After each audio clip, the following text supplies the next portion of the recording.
Hello, and welcome to another episode of Podcast Workflows. We've got another episode of Three Things in Podcasting for you. I am freshly back from Podcast Movement as I record this, and I have three things on my mind, and those are the three things we're going to talk about today. But before we get to that, I do want to share a fun thing with you.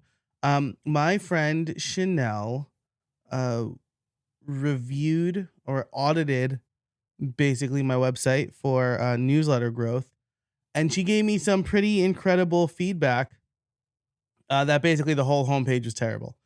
She didn't quite put it that way, but that was the TLDR, and I really loved it.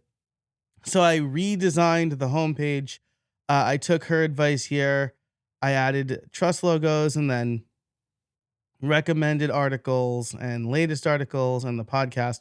So, and then some information about me. So, this is a much better experience, I would say, than the original. It's still a work in progress. I basically redesigned this on like a Monday morning, maybe like a Sunday afternoon, Monday morning before I went to Podcast Movement. But I'm very excited with the way it's turned out so far.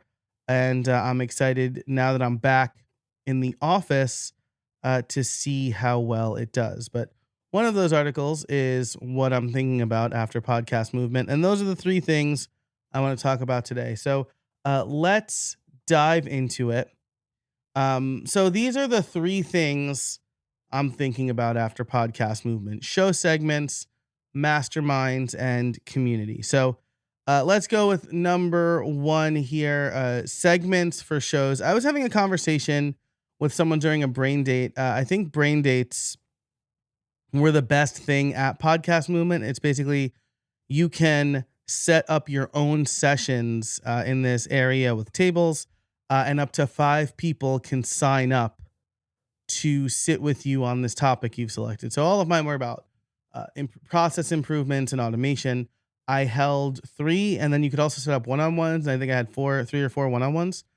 So it was just great. I got to talk to podcasters about what was on their mind and what they were struggling with. Strongly recommend it. But in one of these brain dates, we were talking a lot about the importance of having segments for your show. And I also recorded an episode from Podcast Movement. So once I get that video, I will release that on the feed. But I think segments can do a lot to accelerate your planning process. For one, knowing how you structure your show ahead of time will make it easy to fill in the blanks versus starting from scratch, right? If you're like, oh, I know I talk about X, Y, and Z every episode, then it's easy to fill in X, right? Number 2 is segments mean you don't necessarily need to really script your show. This is a thought I have, because if you have segments, I mean, look at like the Tonight Show, right? Ira Glass talked about this at Podcast Movement. If you look at your podcast as a show, then a podcast is just like the distribution medium, right? Jimmy Fallon on the Tonight Show, right? Like they have a show with segments, and then they release each of those segments as YouTube videos, right? And so if you have segments, then you're creating similar structure to having a script without necessarily fully scripting it. And then number 3, they give people something to look forward to, which forms a habit in them, right? Thank you notes is one of Jimmy Fallon's most popular. I would think it's one of his most popular segments that people look forward to every Thursday or Friday, like every last show of the week, right? And the monologue is a video that I watch every morning. So it gives people that habit. Another example of this is Talkin' Yanks. I love Talkin' Yanks. I watch most Yankee games. So if you don't know, Talkin' Yanks is a podcast about the Yankees, and they have several different types of shows. But one of my favorite episodes of Talkin' Yanks, I always look forward to their series recap episodes, which are recorded and streamed shortly after the last game of a series. And even though I watched the game, I still like listening to what they thought about. I look forward to the Burns, which is where Jake, one of the co-hosts, quickly recaps the games in a pun-filled, mostly scripted segment. And so he'll write his burn down, and he Again, he recaps a game I watched, but I'm interested to see what he highlights. Um, but then they also have awards. And those are the things I look forward to. Who did they think was the best player of the series? Who do they think was the worst player of the series? What did they see? Because it enhances the game for me.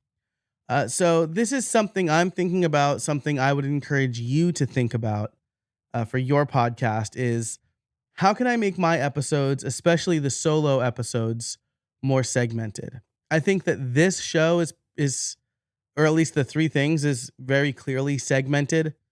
Thing number one, thing number two, thing number three. But the Streamlined Solopreneur, it's what my solo episodes are somewhere in between a scripted story and a segmented show. And that's just like, I feel I could do better. Now, I should say my solo episodes do well, but I feel I could do better, right? I don't want to rest on my laurels. And that's for another reason, which is number 2 in this, which is masterminds. And so, my friend Alex Sanfilippo gave a really good talk about monetization. I appreciate it because it was different. It was so different that it actually gave me an idea I think worth exploring for the Streamlined Solopreneur. And I think about making money a lot. Like I have a framework about it, right? But something he said unlocked this thought in me, right? So, I have felt a little bit stuck on monetization for my show because, in part, it's or not in part, but it's because sponsorship has been down, and sponsorship has been down in part because I'm not putting maximum effort into finding sponsors, right? I could reach out to 5 potential sponsors every day, and then start those conversations. But it's also in part because 2022, 2023 was a wake up call for me. Sponsorship money dried up and it put my business in peril. And I'm a sponsorship coach for my friend Justin Moore. So for Creator Wizard and the Wizards Guild. So I fully believe in sponsorships, but if sponsorship is down, I don't want my whole business to have to fold, right? I didn't realize how reliant on sponsors my business was. And so I started to diversify. Um, I think it's sponsorship was definitely the best way for me for the Streamlined Solopreneur to make money because it is a decently popular show, but it's not a huge show. It's not a show where I can sell a $5 or $10 per month membership to enough people to make ends meet. If it gets, it gets a little over, maybe it gets like 1,200 downloads within the first 7 days. Downloads is not listens. Engaged fans are. But even so, if we look at like a 1% conversion, right, we're looking at like 10 people. So, or 11 or 12 people maybe. But like, that's $120 if I charge $10 per month, right? So, it's not enough for me to support myself on a small dollar membership.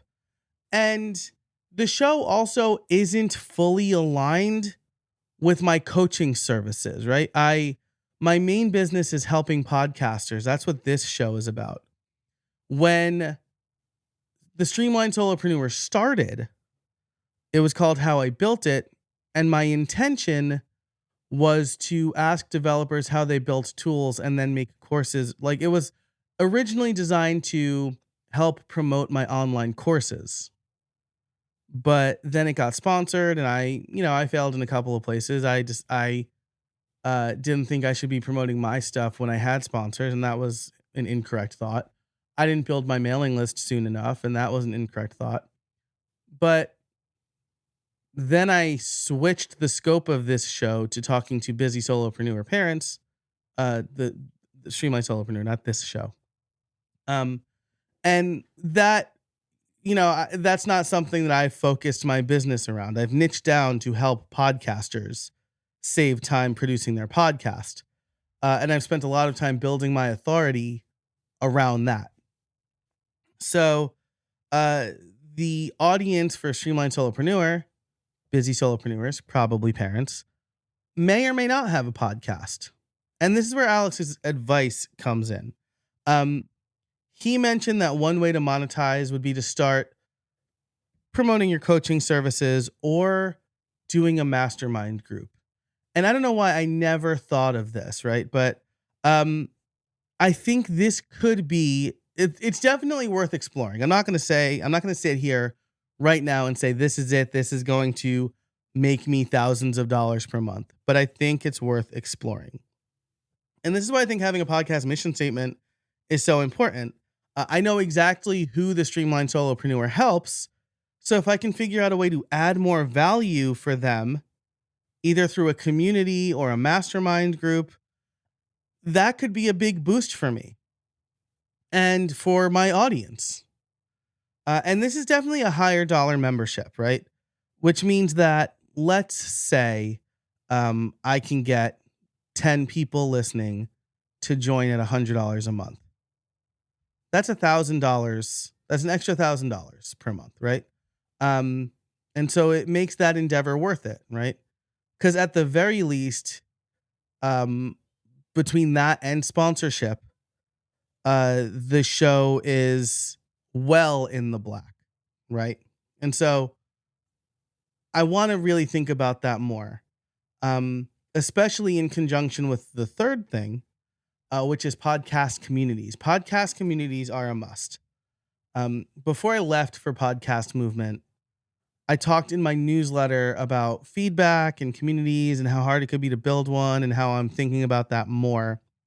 And that was one of my goals for Podcast Movement, to talk to people about this. Because now I think that some sort of community is a must for a successful show. Because remember, downloads don't matter. Engaged listeners matter. Communities are full of engaged listeners. And so it made me realize a couple of things, right? One is that I should be more active in the Discords I'm a part of, right? I'm a member of some, or I'm a subscriber to some podcasts, or I'm a member of some podcasts, and I should see how they're doing it and be part of these communities, because podcast membership can and should be more about just bonus content. I think maybe you could have a free community, but a paid community is something that could be a big boon to you if you have enough people who are interested.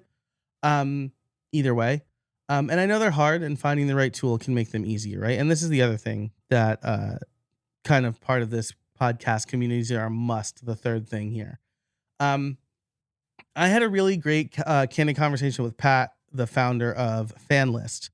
If you have been following my YouTube channel, you'll know that I talked about FanList. And when I last looked at it, I passed on it because you had to sign up, or the people leaving feedback had to sign up in order to leave the feedback. And I shared this with Pat, and he pushed back. He gave me some insight into his decision making about why he did that. And honestly, he convinced me that this was the right thing to do. And so I'm taking a second look at FanList, and I think this could be a good tool for me to build a community around the Streamlined Solopreneur. And potentially this show, right? I think this show, the scope is a little bit different. My newsletter is very aligned with this show. I think that's kind of like Streamlined Solopreneur is a little bit the odd man out in my offerings. It's a podcast that gives me the authority to talk about what I talk about because it is a fairly popular podcast. It's sponsored. It's my main weekly interview show. It's bigger than this show. It's been around for a long time. And so I want to keep it going, but it's not necessarily aligned with my coaching, like I said. So it's a little bit the odd man out, but I think that there are some things here I'm thinking about to make it not the odd man out, or to make it its own thing. I think this show is good. It could obviously be improved, but this show is still growing. Like, it hasn't had a chance to get stale. It hasn't had a chance to build an audience and get stale, right? Whereas Streamlined Solopreneur has been around for 8 years in some way, shape, or form. It's gone through a lot of changes this year, and I want to builds momentum for the new audience and my new direction for that show. So that's one thing. And then similarly, I got to meet Lindsey Graham. Not that Lindsey Graham, the guy who hosts some of my favorite podcasts like History Daily and American History Tellers. I did a deep dive on Into History. I was in his membership last year when it launched. He thanked me for being like a champion of the membership and being a part of it. And the funny thing is, I let it lapse a couple weeks ago, um, because the two shows, and this comes back to why community is important. I wasn't being a part of the community because like Discord scares and confuses me. Um, and so I was really only paying for the bonus content to have it ad free. But I could get it ad free in the Amazon Music app. So I was like, I'll try that. Um, the Amazon Music app is not good for listening to podcasts. It's not a good experience. He didn't know I churned out, but I immediately went and I signed back up. And I logged back into the Discord and I remembered how much value there is in hanging out with people who are just as into history, pun time, as I am. So those are the three things. How can I add better segments or actual segments to my show, The Streamlined Solopreneur? Is there a viable monetization option in me offering a mastermind for busy solopreneurs, that is people who listen to the podcast? And how can I build more of a community around my podcast? And how can podcasters do this, right? This is a lot of work. We already have a lot of work. My job is to help you save time, but I want to help you save time in your processes so you can spend your time in the right places, like creating good content and figuring out a way to monetize that isn't necessarily sponsorship. It could be, but it doesn't have to be. And how can you build a community? Because I think all of those things kind of inform each other. So that's it for this episode of Podcast Workflows and Three Things in Podcasting. Let me know what you think. Right now, you can go to YouTube or Spotify and leave a comment, or you can head over to podcastworkflows.com/episodes, and there will be a link to this episode and a comment box. So let me know what you think. All of those links will be in the description or the show notes for this episode. Thanks so much for listening. And until next time, I can't wait to see what you make.